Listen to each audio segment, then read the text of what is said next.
Un président qui en kidnappe un autre. Nous assistons aujourd'hui à un événement rarissime dans l'histoire de la politique internationale, avec d'abord cette photo, Nicolas Maduro, les yeux bandés, les poings liés. Le président vénézuélien et son épouse sont à bord d'un navire en direction des États-Unis. C'est le résultat d'une opération américaine de grande envergure sur Caracas très tôt ce matin. Donald Trump, lui, affirme avoir regardé l'arrestation de Nicolas Maduro en direct, comme on regarde un show télévisé. On voit cela avec Isabelle Heusen. Nicolas Maduro, menotté et un masque sur les yeux, c'est la photo du président capturé que Donald Trump a postée sur son réseau social. Le président vénézuélien est alors en route vers les États-Unis. Dans sa conférence de presse, Donald Trump a donné quelques détails sur l'opération préparée de longue date. Il a aussi parlé du futur.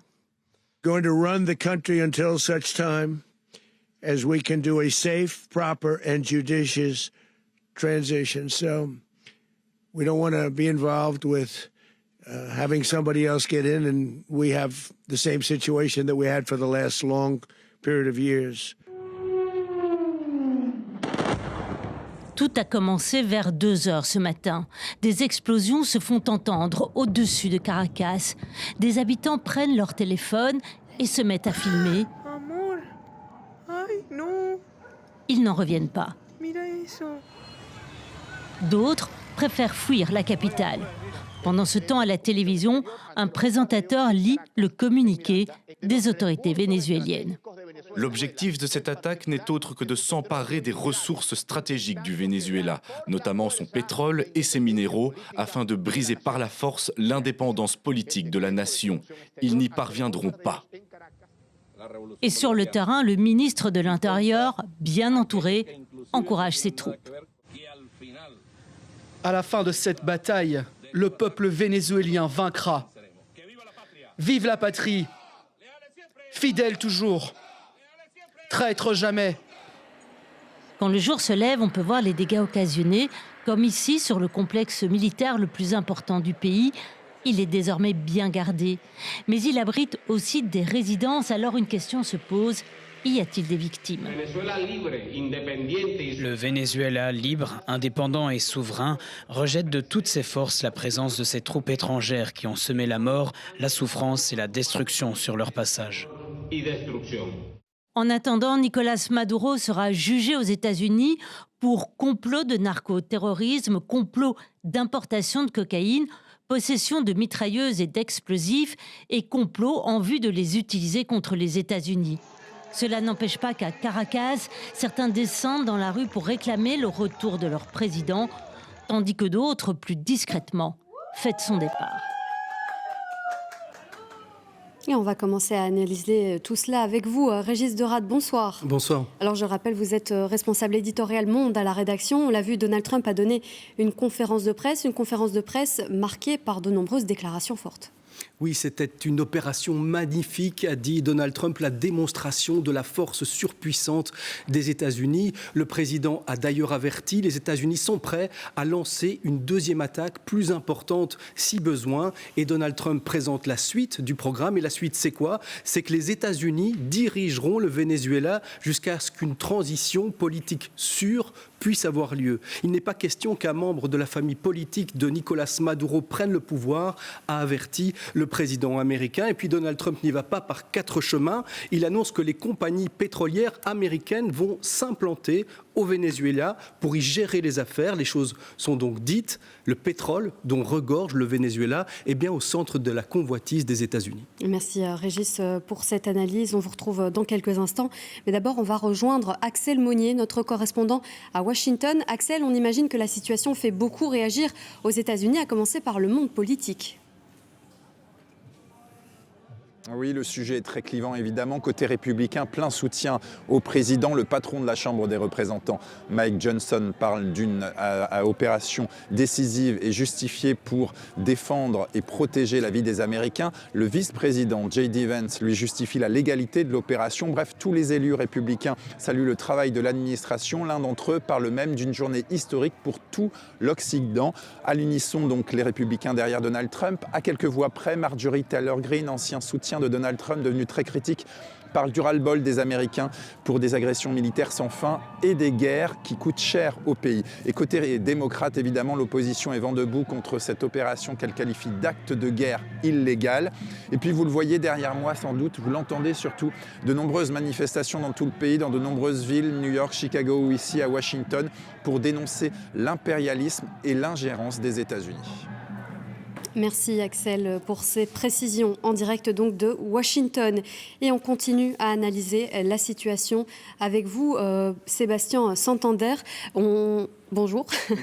Alors vous êtes professeur de relations internationales à l'Université de Liège. On le voit, cela suscite beaucoup de réactions aux États-Unis. Tout le monde ne parle finalement que de ça. Est-ce que ça peut aussi être une stratégie de diversion de Donald Trump ? En tous les cas, je pense que c'est un message politique très clair qui est envoyé aux États-Unis, à la société américaine, mais surtout à son mouvement MAGA, qui est très fortement divisé. On voit bien qu'il y a pas mal de contestations aujourd'hui, depuis un certain nombre de semaines aux États-Unis, et il y a des divisions internes au sein de son mouvement.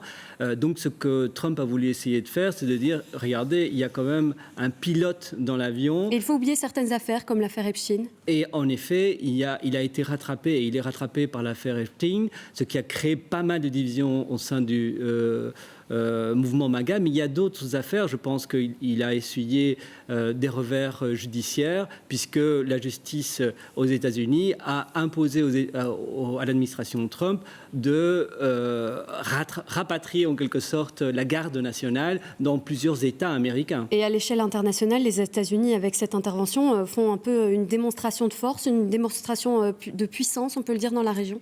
Là, on peut également indiquer que l'administration Trump a essayé d'envoyer un message politique à différents acteurs extraterritoriaux. Je pense à la Chine, qui est quand même très présente dans le continent américain. Et on sait très bien que 80% du pétrole vénézuélien est vendu aux Chinois. Et un des éléments qui est avancé pour justifier cette intervention, c'est de dire qu'il faut relancer l'industrie pétrolière vénézuélienne qui bat de l'aile, et les entreprises pétrolières américaines vont venir aider le Venezuela. On sait que là, c'est un des enjeux importants. Merci Sébastien Santander d'avoir été avec nous sur ce plateau. Et puis le Venezuela s'est évidemment réveillé sous le choc ce matin. La sidération d'un côté pour le gouvernement et les soutiens du président, la joie de l'autre pour l'opposition qui y voit une opportunité. On rejoint tout de suite notre correspondante sur place, Alice Campagnol. Alors Alice, on imagine qu'il y a beaucoup de confusion à Caracas aujourd'hui. Oui, tout à fait. Confusion, c'est le mot. Personne ne sait qui dirige le pays. Tout simplement, l'information ne circule pas, et notamment car il y a des quartiers entiers où il n'y a plus de réseau téléphonique. Vous l'avez dit, le pays est divisé également. D'un côté, les partisans de Nicolás Maduro qui ont peur, qui sont déçus et prêts à se battre, et de l'autre, les partisans de l'opposition qui se disent soulagés, mais tous finalement partagent cette peur et cette incertitude. Que va-t-il se passer dans les jours à venir ? Les Vénézuéliens sont habitués aux crises et ils savent qu'il faut se préparer dans ces cas-là. Donc aujourd'hui, les seules personnes qui sont sorties dans la rue, ils sont en train de faire la file devant les supermarchés, car ils savent qu'il faut faire des provisions pour voir venir dans les semaines qui viennent. Merci Alice pour ces précisions en direct de Caracas au Venezuela. Une chose est sûre, c'est que cet enlèvement du président vénézuélien laisse place à une réelle instabilité politique dans le pays. Voilà plus de 12 ans que Nicolás Maduro est arrivé au pouvoir, 12 années très chahutées dans un pays à bout de souffle, asphyxié par une grave crise économique. On voit cela avec Paul Lancin.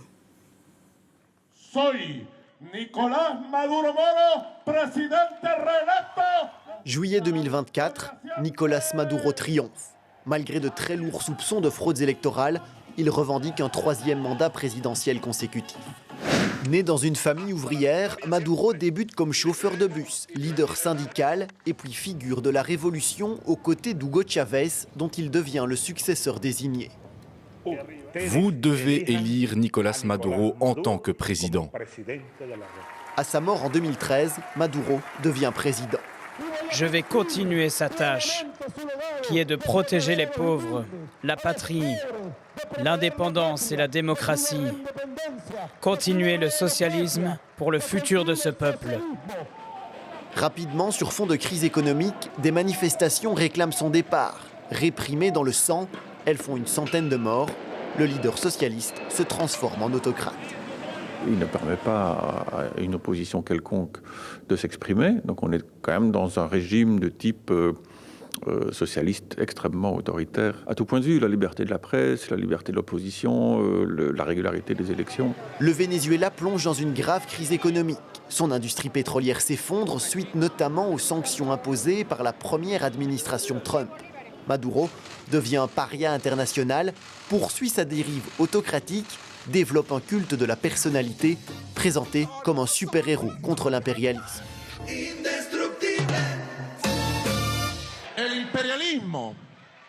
L'impérialisme et la droite nazie-fasciste veulent coloniser le Venezuela pour s'emparer de nos richesses.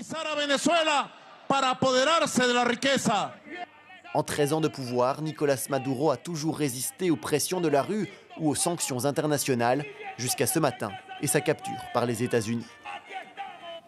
Et on vous retrouve, Régis Deraat.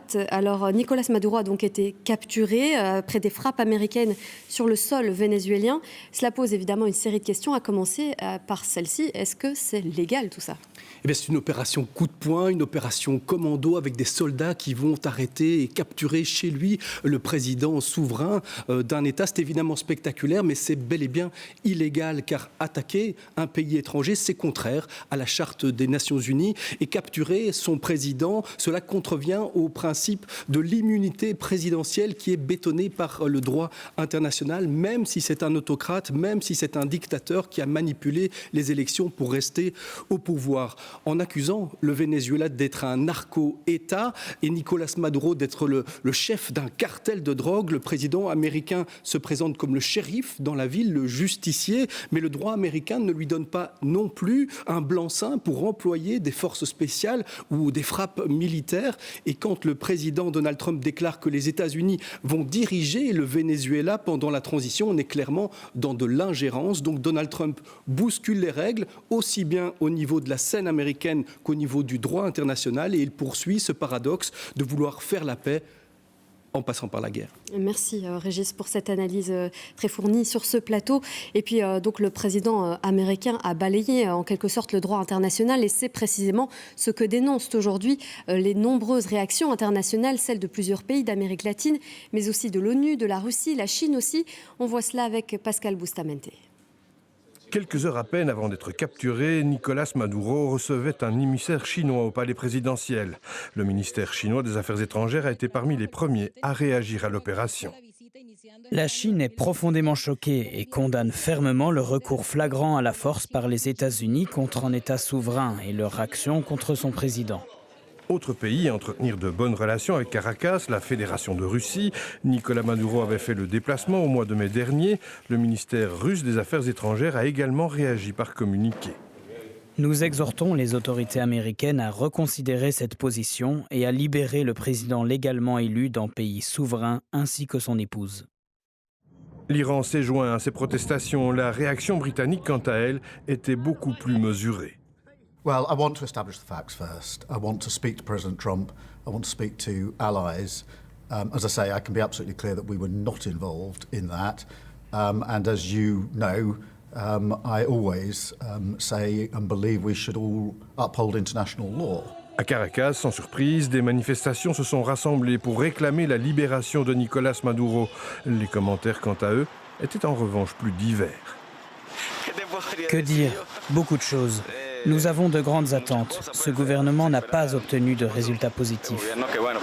Toute autre réaction, celle des Vénézuéliens de l'étranger. Ils n'ont pas manqué d'exprimer leur enthousiasme et leur soulagement, comme ici en Floride, où certains sont établis depuis plus de 25 ans. Le Venezuela se réveille libre. Regardez ce lever de soleil. C'est tellement excitant. C'est trop. 27 ans à attendre ce moment. Et maintenant, c'est enfin arrivé. C'est enfin arrivé. L'avenir reste cependant incertain. Si Donald Trump a annoncé travailler à une transition sûre pour le pays, les contours de l'avenir du Venezuela restent à définir. Et la Colombie, elle, a déployé les troupes à la frontière qu'elle partage avec le Venezuela. On rejoint tout de suite notre correspondante Najet Benrabah à Médéine. La liaison est un petit peu compliquée, on espère qu'on va bien vous entendre. Alors Najet, pourquoi la Colombie réagit-elle comme ça? Elle a de réelles craintes d'être elle aussi prise pour cible? Oui, elle a des craintes et c'est pour ça qu'elle réagit très rapidement. Cette nuit, dès 3 heures du matin, le président colombien a déployé l'armée à la frontière. Puis, quelques minutes plus tard, c'est le ministère de la Défense qui a confirmé l'ouverture d'un poste de commandement pour des soins humanitaires dans la ville de Cúcuta. C'est la ville la plus proche avec la frontière vénézuélienne. Comme le président Gustavo Petro tient tête à Donald Trump depuis des mois, eh bien, la crainte est vraiment là de devenir la cible de pour Gustavo Petro. Le président a d'ailleurs demandé une réunion du Conseil de sécurité des Nations Unies pour évaluer la situation. Il y a quelques minutes, lors de sa conférence de presse, Donald Trump a de nouveau averti son homologue colombien. Et les Colombiens, justement, de leur côté, eh bien, d'abord, ils ont été surpris puisqu'ils ont découvert l'information à leur réveil. Et puis, après le choc et la peur, et finalement la mobilisation. En ce moment même, à l'heure où je vous parle, des manifestations ont lieu à Bogota devant l'ambassade des États-Unis pour protester contre l'opération nord-américaine, mais aussi devant les consulats du Venezuela, ici en Colombie, des Vénézuéliens, des Colombiens qui veulent soutenir un processus de transition politique dans le calme. Merci à Najet pour ces précisions en direct de Médéine en Colombie. Et puis il faut dire que les États-Unis ont multiplié les interventions militaires depuis l'investiture de Donald Trump. On va le voir avec vous, Corentin Laurent, bonsoir. Alors les chiffres montrent clairement que les opérations militaires s'intensifient depuis l'arrivée de Donald Trump. Oui, tout à fait, avec au moins 626 frappes aériennes en un an depuis le mois de janvier 2025 et l'investiture de Donald Trump pour un second mandat. Les États-Unis ont réalisé plus de frappes que sur toute la durée du mandat de Joe Biden qui en comptait environ 555, mais sur 4 ans. Alors Corentin, quelles ont été les cibles de ces frappes précisément?